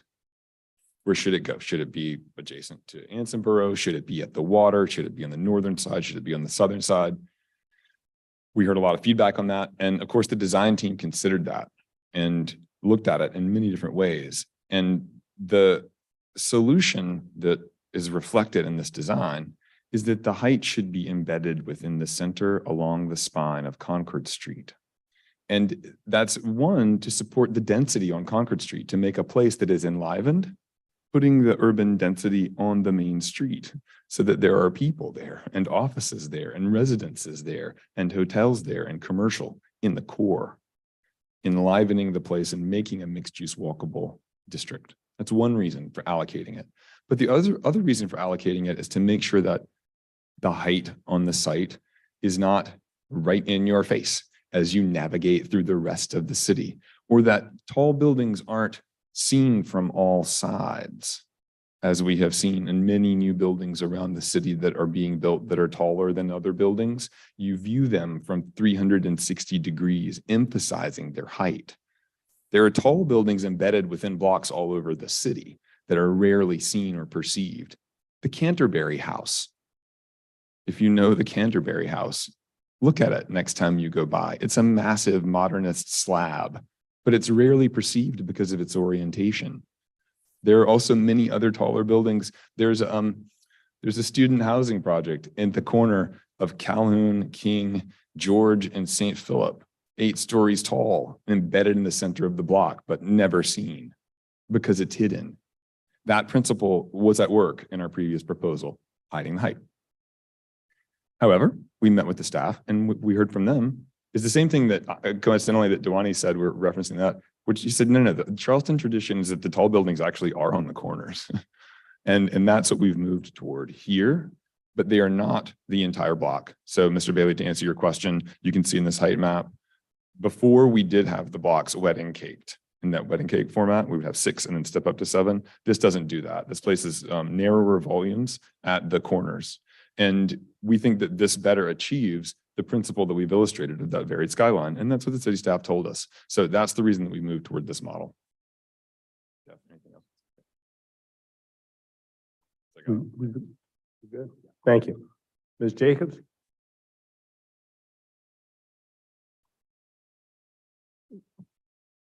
Thank you. I have attended most of those early meetings, and I can definitely say this is a huge evolution from some of the early designs, because even tonight, after reading all the comments, and I did what I'm going to call the Jimmy Bailey, synthesizing all the different things that came through from the public. There's a lot of what you presented tonight that is reflected in people's concerns. We might not be fully there yet, but we are moving in that direction. My question might be a little fundamental for the crowd's sake. The current zoning of Union Pier. Can you explain what would go there by density if we just left it the way it was? And also that a PUD requires by law a percentage of public space. And how does your layout of public space fit with the requirement of a PUD that would not be part of what the zoning is currently for the land? Okay, so I'm going to attempt, Ms. Jacobs, to respond to your question. Please jump in if you'd like me to add more specificity or answer your question better. So first of all, what I'm hearing is what is the current zoning on the site and what can go there? It's zoned light industrial. That's the current zoning, very permissive zoning. And it has a height district of WP, warehouse port. I think this might be the only remaining property with warehouse port other than Columbus Terminal on the peninsula. The warehouse port height district is a unique one. Its height district is 60, it allows 60 feet in height. But it has a unique provision that requires an offset from the building, requiring open space around the building. In terms of the exact volumes that could be built here, I don't have those numbers in front of me, but we could certainly analyze them and come back. Certainly a significant amount of a program could be built under the current zoning. So this is a 40 acres of upland, 70 acres or so, or 64 or so acres. So a significant amount can be built under the current zoning and under the current height district. It just may not assemble into something that looks like one of Charleston's neighborhoods. But if you'd like specifics, we can run an analysis. The other part of it in terms of open space, what would be required under the current zoning? The answer is nothing. No open space would be required under the current zoning. No open space would be required under other commercial zonings like general business or mixed use. No open space is required under those. Planned unit developments have a code requirement that 20% of the overall parcel be designated as open space. Of that, it's a two-step process. Of that, 25% must be what is called usable open space. And that must be on the upland area. And those terms are all defined in the code. You will also find them defined in our PUD submittal. And what I will tell you, I want to make sure we go on the record on this. Our submittal will meet those requirements, both for the open space, which does, by the way, the code enables open space, the 20% open space, to be over water. We are not counting that, but it is enabled by the code. It's very clear. And on the upland area, on our 40 acres, the residual amount, the 25% of the 20, we will meet that amount. So we will meet the criteria as specified in the code, and there will be an exhibit that breaks down the area in that way. I will also say with the caveat, nothing that you heard from the Perkins and Will team has anything to do with those code requirements, though. They're just talking about usable. They're talking about the park space that is envisioned here, not the requirements of the PUD. But our submittal will meet those requirements. Does that answer your question? Thank you, sir. Other commission members, question, comments? If not, Ms. Bailey, go ahead. Thank you. Felt a little bit bad after the session a couple of weeks ago because I maybe roughed y'all up a little bit without acknowledging the challenging project that you're working on. And so, but it's important. And it should be hard. It should be hard to get through this process. And Jacob, I appreciate what you said, that this is not a historic neighborhood, but it must be excellent. And not sure your colleague, maybe he was saying this a bit tongue in cheek when he said he's heard that nowhere else matters other than Charleston. But as far as I'm concerned, he's right, at least as it relates to this plan. If there are some good lessons that we can learn from other places, wonderful, but this is Charleston. And I think that the majority of the apprehension that is felt within the community is that it might be built one day and not feel like Charleston. And I think that this has evolved in a positive way since you started, but there are many elements of it that to me still don't feel like Charleston. One of the comments was that it was important for your renderings to be accurate, and I am glad to hear that.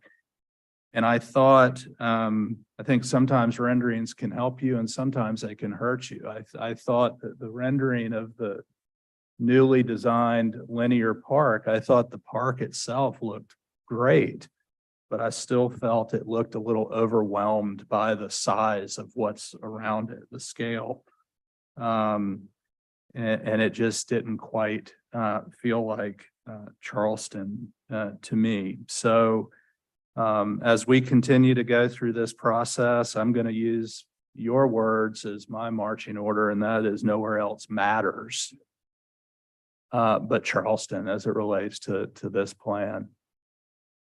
Thank you, Mr. Bailey. I think I agree with you. Other places matter, just not as much as Charleston, right? Anyway, we're gonna open it up to the public, so I'm gonna call out a name. If you come up here, identify yourself, where you live, if you represent an organization or someone, let us know that. Would ask you to limit your comments again to the topic we're discussing today, the topics we're discussing today. But also ask you to limit yourself to about a minute and a half. We do have a number of people signed up to speak, so we want to keep it moving. Ms. Rowley, you want to lead us off?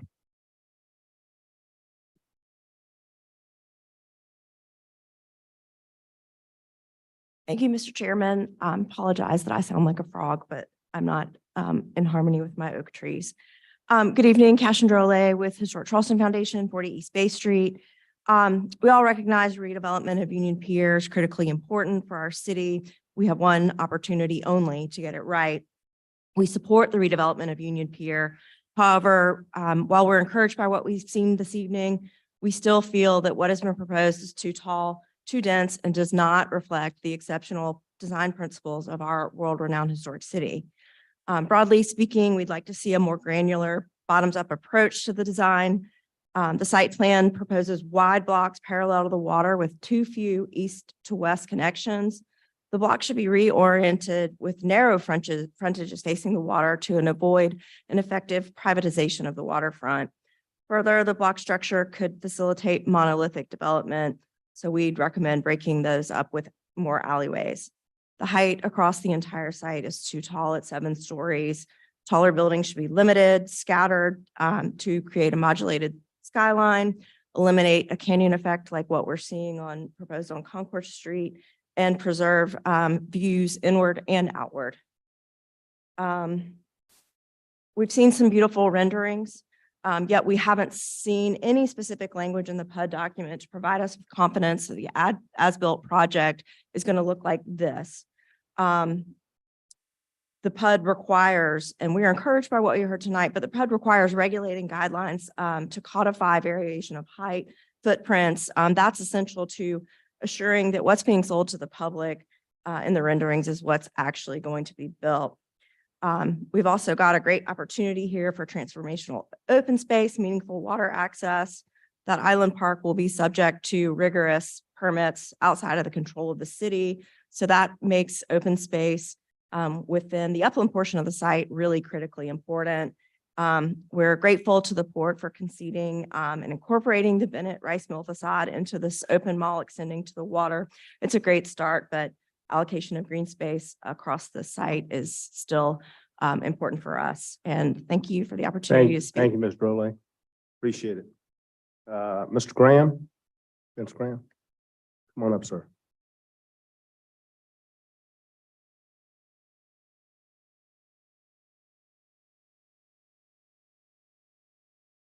Thank you, Vince Graham. I live at 5 Charles Street downtown. I thought I'd start with a quote for y'all. This is from Alcaeus of Mytilene, a poet of ancient Greece. Who said, not houses finely roofed, not the stones of walls well built, nor canals nor dockyards make the city, but men able to use their opportunity. And I really appreciate the presentation. I think I salute and am excited about the development of this property. Like Cashin said before, I'm a little concerned with the scale. I'm not concerned at all with the density. I mean, I've worked with Jacob before on Moore Square downtown, and it's about 40 units per acre. It's 3 to 4 stories, not 6 to 7. But scale can be achieved, or density can be achieved with a more human scale.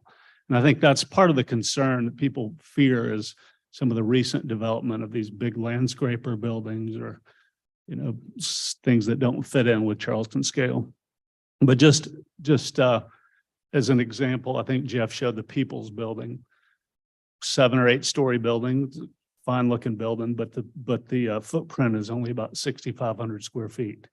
So that may be something that the Planning Commission might want to look at is, you know, if you do have the taller buildings, you limit the footprints of those down and stagger those. Because we, you know, Charleston is, we all love it so much. We don't want to see it become mediocre with this development. So thank you. Thank you, Mr. Graham, and thank you for the beautiful work you've done in our city as well. Zach Basidi. I think I get it right. If I mispronounce your name, I apologize. Zach Cassidy, educator, 59 Cypress Street. So I did my homework and I thought about previous development in this city, and I thought about the Ravenel Bridge. And Donald Sparks, a local cyclist, really pushed for the inclusion of that cycling path. And so I hope as you embark on this transformational change, that you don't think about cyclists and people as an afterthought. I would applaud the changes that you've already made, but much like the other people in the room, I think we all want this, but we want it to be at a right scale and we want it to be people focused. So thank you. Thank you, Mr. Facidi. Mr. Gross, David Gross.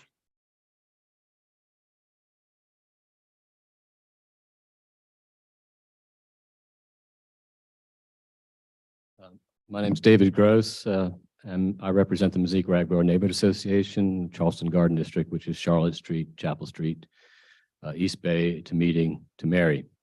As a neighborhood, we welcome this project, and Mr. Lindsay has spoken to us, and we welcome the idea of East Bay Street being limited in terms of its size, and Washington Street being enlarged as a sort of entrance. We're concerned about the traffic as it affects our neighborhood, and we would encourage that an independent traffic study be commissioned, not unlike the traffic studies that are done all over the city that are commissioned by the city to understand traffic flow. I'm thinking of Main Road and Savannah Highway, that sort of thing, because the traffic as it enters Union Pier will leave the bridge and come down East Bay Street, will affect East Bay Street tremendously. We've already had 2 people killed on the east side trying to cross East Bay Street to get to the gas station to buy some whatever. They were hit by cars, and the potential for that increasing is great. So we would like to encourage an independent traffic study be commissioned by the city before any densities are approved, because in our mind, density equals traffic. And in order to consider density, you need to consider traffic first. Thank you. Thank you, Mr. Gross. Thank you for being with us today. Mr. Charles Dewell, and we're going to follow Mr. Dewell with Belvin Olasov. Mr. Dewell, good to see you. Thank you. You hear me? Yeah. First of all, I just want to say that I thought the presentation was very impressive, and certainly a lot of hard work and good ideas have gone into it. I have 3 things that were missing in the presentation for not being included. One is parking, and to some extent, as the previous speaker said, relating to traffic flow, but also parking itself. And second was that while we saw renderings that showed trees, there was no discussion about trees. And I wonder if this is a city of trees. It's really an urban forest that we live in, and we should encourage trees. I'm wondering if Andreas Dewarney's principles mention that. Maybe he could speak to that. And the third and most important comment that I have is I think that I would encourage you to take this process slowly, not try to ramrod it and speed it up, that there's a lot of work still to be done. And the biggest thing I see that needs to be done is that it's an excellent time right now, when you have all these ideas and so on, to do a regional comprehensive land use study. And Charleston is not noted for doing well at land use, regional studies, but it's not just Ansonboro or East Bay Street or any specific area, but it's what happens well beyond that, what happens in the north area, what happens in the lower peninsula city. So I encourage you to do that. And in that regard, there is an individual whose name is Thomas Woltz, who is I think would be an excellent person as we slow down and review to kind of give it's like a doctor's second opinion or something, you know, a look at it. He recently designed the very large Memorial Park in Houston, Texas. He designed the Aga Khan's gardens in Canada. And I think his firm is Nelson Beard Woltz. He's the principal of it's in New York and Charlottesville. And Thomas Woltz himself has recently fallen in love with Charleston. As you all know, it's not hard to fall in love with Charleston. Everybody from all over the United States is doing that, it seems like. And I'm almost finished. And he currently he's been engaged to design the Angel Oak Park and also the property behind the Miles Bruton House. And he's kind of fallen in love with Charleston. And it's an opportunity to have someone really of his international, extremely high quality be involved. Thank you, Mr. Dool. Thank you. And yeah, I should have said to begin with, after the comments, we're going to get response from the applicant. So thank you. And Mr. Dool, thank you for all you've done in this community and city over the years. Thank you, Charles. Mr. Olasov, Belvin Olasov.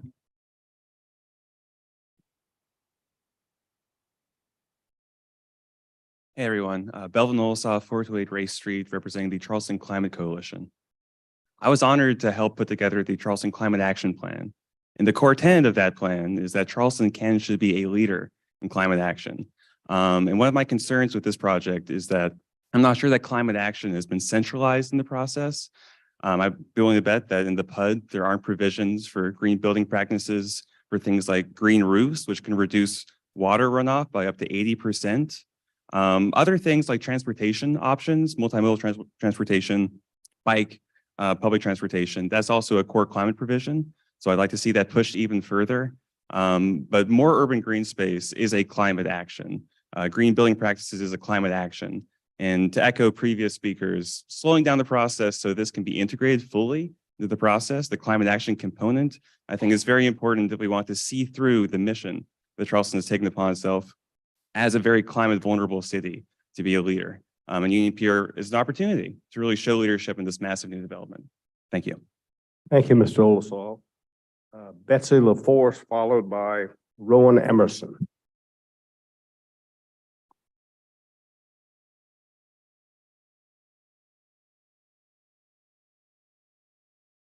Thank you, Chairman Karish and members of the Planning Commission and Design Team, all of you for being here tonight. Very helpful presentation, background, and additional elements. My name is Betsy LaForce, and I'm with the Coastal Conservation League located on 131 Spring Street. We also would like to echo the comments of previous speakers in saying that we really do appreciate the concessions that have been made to enhance the open space and access to the Bennett Rice Mill Park, but we feel strongly that more details and revisions are needed to improve key urban design elements. As we've heard, Union Pier is the flagship opportunity to address some of the past land use mistakes that have created a lot of the traffic and livability challenges that we're grappling with today, both logistically and financially. I'd like to point out that 2 of the top 10 new urbanist principles of Andres Duany are multimodal transportation and sustainability. So creating infrastructure for alternative modes of transportation will relieve traffic and reduce carbon emissions by getting cars off the street. The current PUD requests no minimum parking requirements, pointing to a reliance on alternative modes to reduce the need for parking, but without specific details for how this diverse transportation network will be funded and built, we're at risk of creating more traffic and safety issues from the high volume of hotels and condos proposed. Therefore, we request that the People, Pedal, and citywide transportation plans, principles, and recommendations be expanded into the Union Pier planning area. New streets on Union Pier will be maintained with public money, so it's really important that they connect completely and safely to Carter routes, bike share facilities, the Ashley River Bridge, the Low Country Rapid Transit, Wonders Way on the Ravenel Bridge, and future accommodations for the Low Line and a regional ferry system. Doing so will help ensure the project is inclusive, captures the community vision, and aligns with the positive new direction the city has committed to taking to address equity and a changing climate. Thank you all for your service. Thank you, Ms. to the LaFour. citizens. Rowan Emerson, followed by Tori Sanders.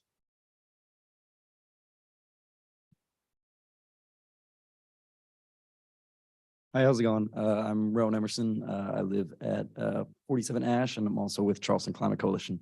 So I'm up here to express my concern with affordable housing. So in the plan, it calls for a minimum of only 50 affordable housing units. And I don't mean to cut you off, but we were trying to stay, and we're going to have a special session in 2 weeks about affordable housing. Okay. So again, I don't want to cut anyone off, but if you have something on these topics about the density, any of that, I'd rather stick to that if you can. But I don't want to cut you off. So if you have something on that, please. Oh, no, that's it. All right. Thank you. Sorry about that. We intend to address that. It's important, and we're going to have a special session on that, and I think it's 2 weeks. So thank you for coming. Tori Sanders.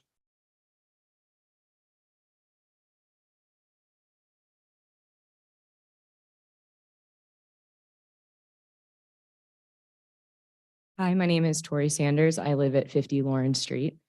During the presentation, we were told how when, walking through our streets, we don't notice taller buildings, the ones that are downtown in this area, but those buildings are drastically few and far between, maybe one per neighborhood.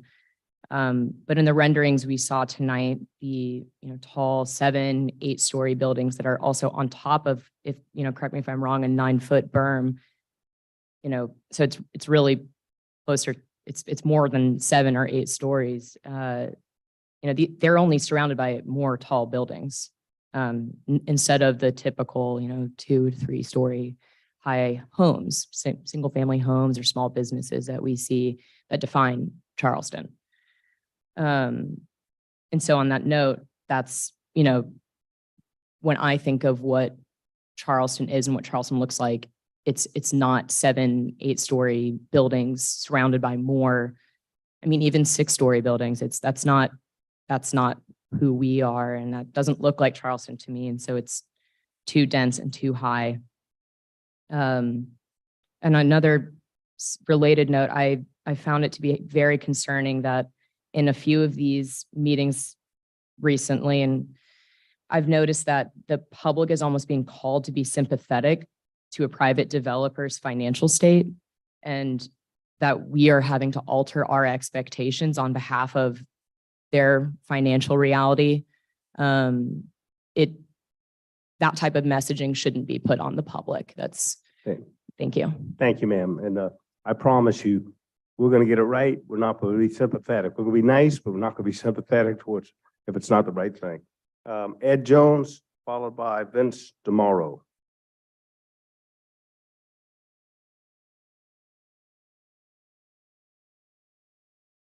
Mr. Jones, Mr. DeMauro. Great. Come on up, sir. It's good to see you. Thank you. Good to see you again. You won't knock this over like you did the last time. First, I'd like to thank the Planning Commission for scheduling these meetings. I would also like to thank Jacob and Jordy for all their presentations and their team. They've been at the Gadsden several times. They just have an incredible amount of patience. I've seen all of the presentations, and I learn something every single time I see them. Sometimes it's a real plus, and sometimes it's a concern. I still struggle with the 15-foot elevation and then the stories on top of it. I don't know if the 15 feet are at Concord Street and what that does. I stand at the top of Exchange Street and I look down, and that's a pretty good drop, Jeff. So I'm trying to visualize what that would look like when I'm sitting in the Gadsden and trying to figure out how the traffic goes through. I also, when you consider this and you're going to put a cap at some point on these buildings, that you determine what kind of cap is that. And it has to be rigorous, not something that says, okay, it's 6 stories and then you can put a pool and a club room or something else on top. I also struggle with when and how the incredible important infrastructure is in place. From my perspective at the Gadsden, it should be upfront and not piecemeal as the property is developed. It's an engineering wonder, and the shoreline needs to be protected up front, including a partnership with the city that needs to extend the barrier all the way to the Charlotte Concord Street Terminal, which is already elevated. As for the Planning Commission's review and approval, I can't even begin to grasp how to be able to absorb and fully understand all of this. When I step back and I look at this project, I do see something that can be special, and I also see what it might look like. If it isn't approved, I fear it will be developed in a haphazard way, piece by piece approach in the future with nowhere near the infrastructure, which is critical to the bordering neighborhoods. At the end of the day, with the current timeline, you may be able to understand enough and trust that they will get it right. It will have to be a true partnership between the developer, the city, and the residents to be successful. Thank you. Thank you, sir. Thank you for coming out. Aaron Minigan, followed by Betsy Cahill. How are you, ma'am? Erin Minigan with the Preservation Society of Charleston. First, good evening, and thank you for the opportunity to address you tonight. First, to clarify, these comments are based on our general concerns over the intensity of this development, even what we know at this time with the latest tweaks to the plan. Perhaps the number one concern that has been raised about Union Pier across various stakeholder groups is the overwhelming height and density being proposed. And it's no surprise as to why. The plan represents a significant deviation from our already agreed upon planning principles. Over the last decade, our city has worked to concentrate large-scale development along the spine of the peninsula and taper building heights down to the water's edges because we value sustainable development that respects our most risk-prone areas and preserves vital viewsheds of our waterways.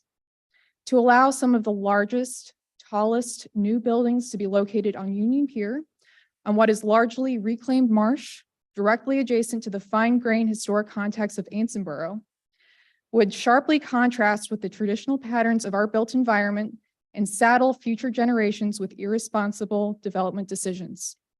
The burden is on the applicant to show a truly seamless integration, and they have not done that. The proposed imbalance of built to open spaces is also cause for significant concern. The site plan is far too dense, given its sensitive location, and more green space is necessary for the development to meaningfully support resident quality of life, mitigate impacts from large-scale buildings, and truly function as resilient infrastructure.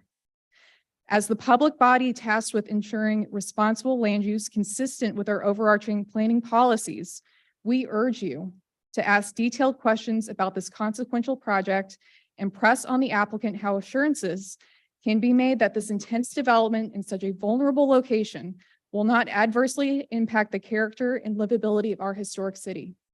At this stage of review for a master plan proposal, you have a massive opportunity as the Planning Commission to require maximum public benefit and top quality design parameters. We implore you to take time now and ask planning staff with undertaking a values-driven comprehensive plan amendment process prior to entertaining this application. The community should be in the driver's seat of envisioning the future of this incredibly sensitive, impactful site, not the developer. Okay. Thank you. Thank you, Ms. Minigan. Betsy Cahill.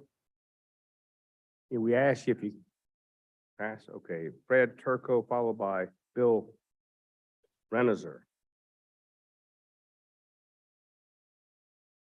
We asked you if you can, and I don't want to cut anyone off, about a minute and a half, if you would appreciate it. Thank you. My name is Fred Turco. I'm basically a nobody other than a person who lives at 6 Wentworth Street with the house with all the flowers out front. I really care about the community.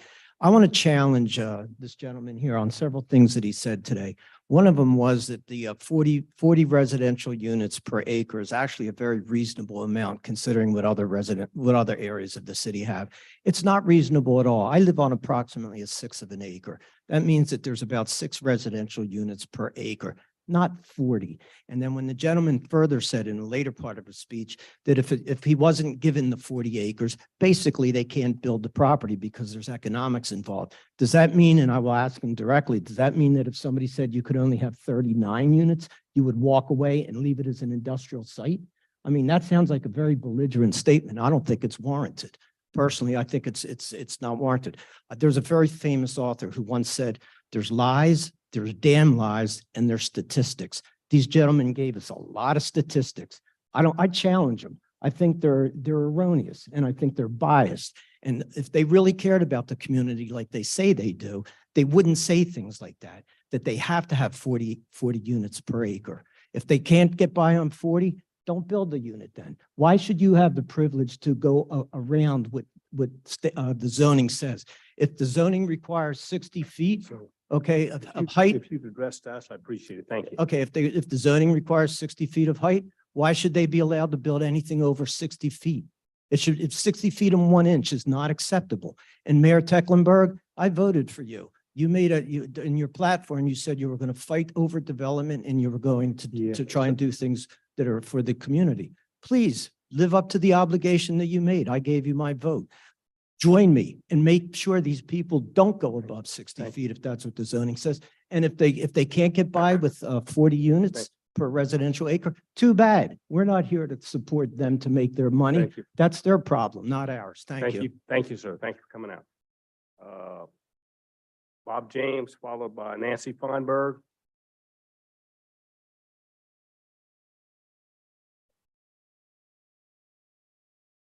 Bob James, representing Mazik Ragborough. I'm going to make this very short. Mr. Gross has said most of what we are intending to say tonight. Our main concern is about traffic, and particularly getting the traffic off of the peninsula. Mazik Ragborough is one of the most significant collections of important buildings in downtown Charleston. Our city is made up of squares of neighborhoods that are like the parts of a quilt. And around that, in many cases, we have the corridors that, in spite of the development, continue to take the traffic amazingly well. But we have really good examples of places that do not have corridors, Spring, Cannon Street being excellent examples. There have been some changes made about how the traffic will connect between Washington Street and East Bay. Some of those I was not able to follow exactly, so I'm assuming that most of the traffic is going to be corridored by Washington Street. Washington Street should not come back into East Bay at Chapel Street. Chapel Street and Charlotte are excellent examples of important streets for a neighborhood that are not arterial streets. They are streets of a neighborhood. And each one of those streets has more than its share of the buildings that are in the first category of downtown Charleston. Thank you. Thank you, sir. Thank you, Mr. James. Nancy Feinberg. Thank you. Thank you all for your service and for your presentation. It was very interesting. I will just reiterate the concern. I live at 9 Judith Street in Mazik, Ragborough. And obviously we have some grave concerns about traffic and the flow of traffic, how it's going to impact the streets within our neighborhood and clearly Anson Borough as well. So this project deserves a lot of attention, a lot of time, a lot of detail, which it's getting. But I think it also needs to be unhurried and a full examination. The traffic study should be independent and unbiased. And we would request that the city would do an independent study. Thank you. Thank you for coming out. I think I might have skipped over someone. Come on up, sir, and tell us who you are. I apologize. Good evening, everyone. My name is Bill Bernizer. I live at 25 Meeting Street, and I'm happy to speak on behalf of the Charlestown Neighborhood Association. We appreciate the opportunity to address you, and thank you for the time. As you all know, our neighborhood association covers the historic area south of Broad Street. And among others, CNA is one of the areas that's most affected by the effects of tourism and crowding. We feel it more acutely than some other neighbors. So that's really what I want to address. We're very happy that Union Pier represents the potential for a wonderful, beautiful waterfront neighborhood. And that's what we're all hoping for. But like Ansonboro and other neighborhoods, we are quite concerned that it should be an extension of our neighborhoods, not a very large, massive urban appendage to the neighborhoods. We've already expressed concern on behalf of CNA about the number of hotel rooms in letters to our city leadership, and also 1,600 residential units being added to our residential base here, along with commercial space. We think the addition of the rice mill park that we saw tonight is a wonderful addition, but it does not take any of the density out or the number of units out of this plan. They just get spread elsewhere, is our understanding. All of this building leads to yet more tourists, more traffic, more crowding that we all experience throughout the year. We've heard on many occasions that this level of density is required to make the numbers work, both for the Ports Authority and for Lowe or whoever the developer may end up being. It strikes us that there's a very direct relationship between the price aspirations of the Ports Authority and the amount of density that we need. What we haven't heard is any exploration of other sources of funds, whether they're federal monies in our great infrastructure bucket, private foundations who may want to support what could be a great resiliency project here, or otherwise. Obviously, if the port took a lower price, or if the developer contributed more to the infrastructure, that could also reduce the density. Thank you, sir. Thank you. Appreciate you coming out. Thank you, sir. Stephen Hansen, followed by David Maybank.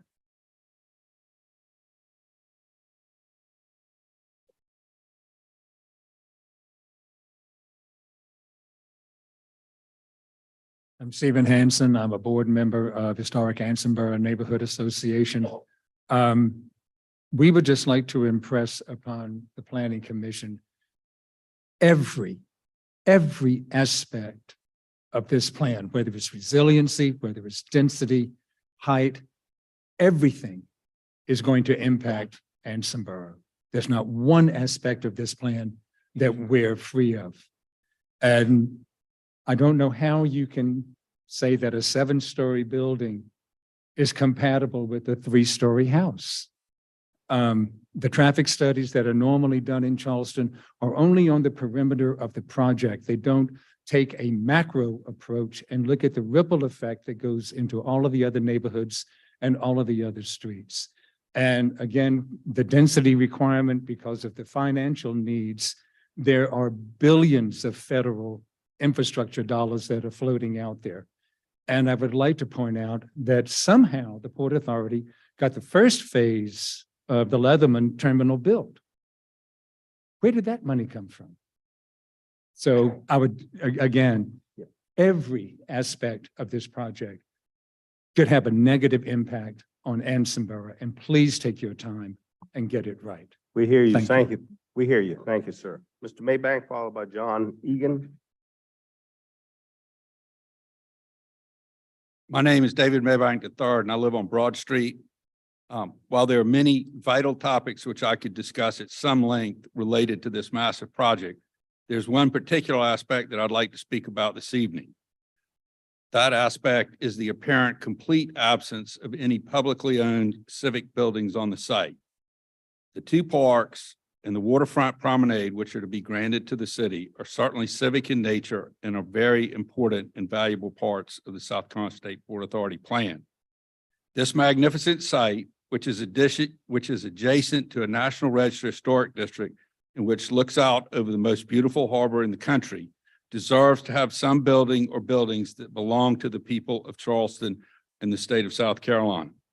The plans have no art galleries, no theaters, no museums, no buildings housing public event space, no educational buildings, no playgrounds. In short, there appear to be no public buildings that will add to the cultural richness of the city.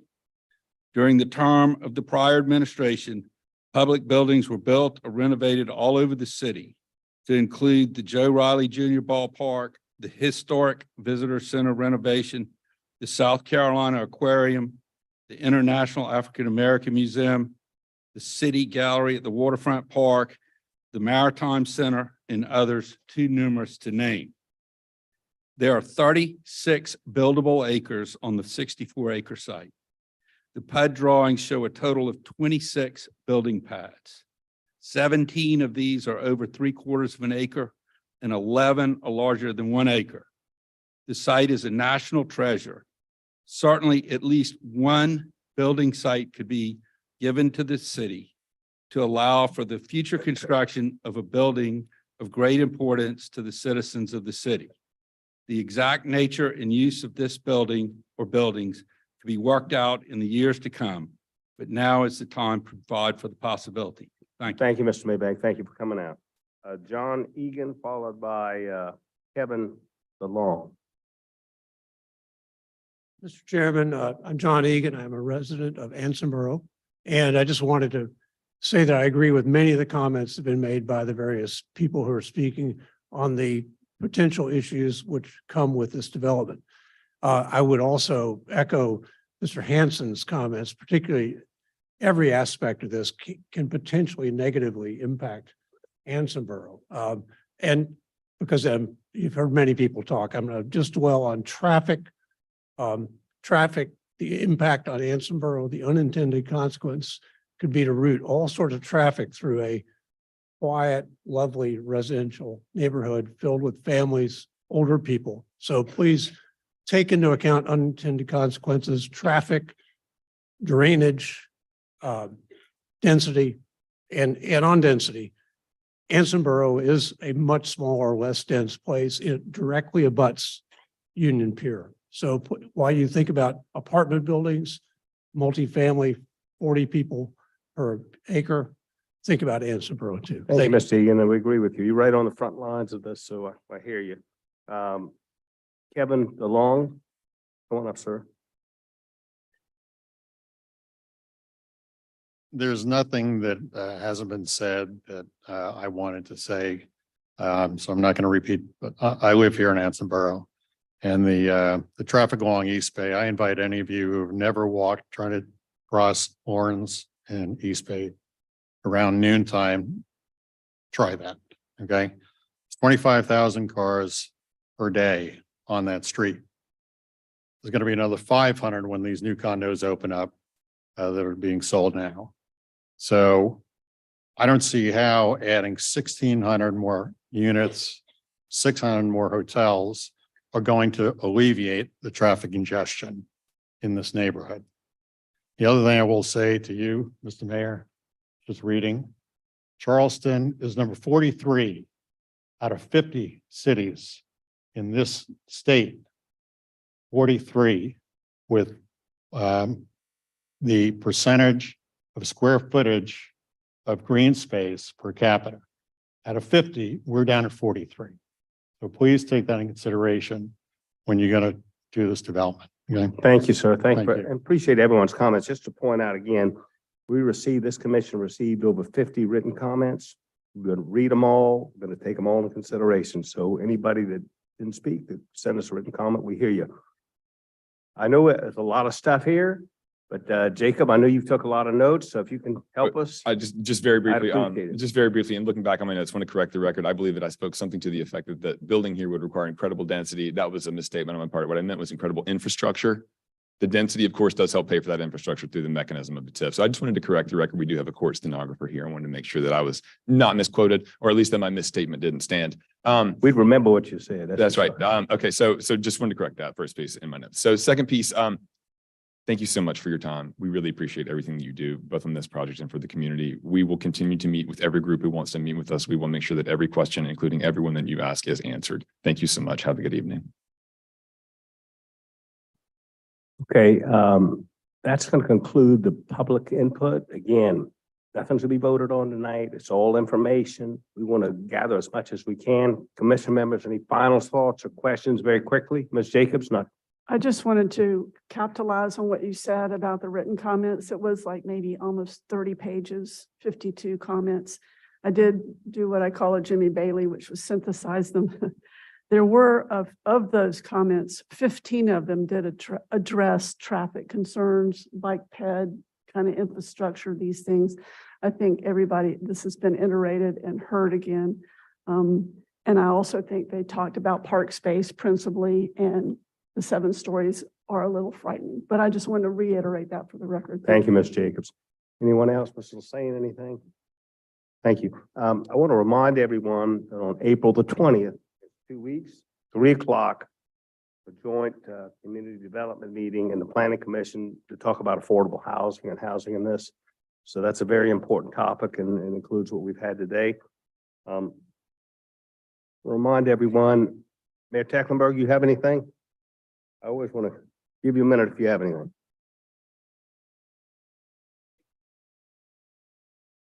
For your time to have these extra meetings, and thank you to the team for the presentation tonight. Thank you to the public citizens for coming, because I think I said at the beginning of all this that it's somewhat of a negotiation, maybe until the point it actually gets to whether city council will approve a PUD or not.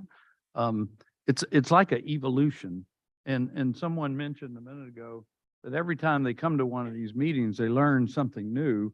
And I think this is how we make the plan better. I mean, Mr. Maybank's comment about having some civic space, not just park space, is an excellent idea. Where's a place for a church? Maybe somebody would like to put a church here. Unfortunately, the school situation is such that there's probably enough elementary schools on the peninsula already. I know they considered that, but you're absolutely right.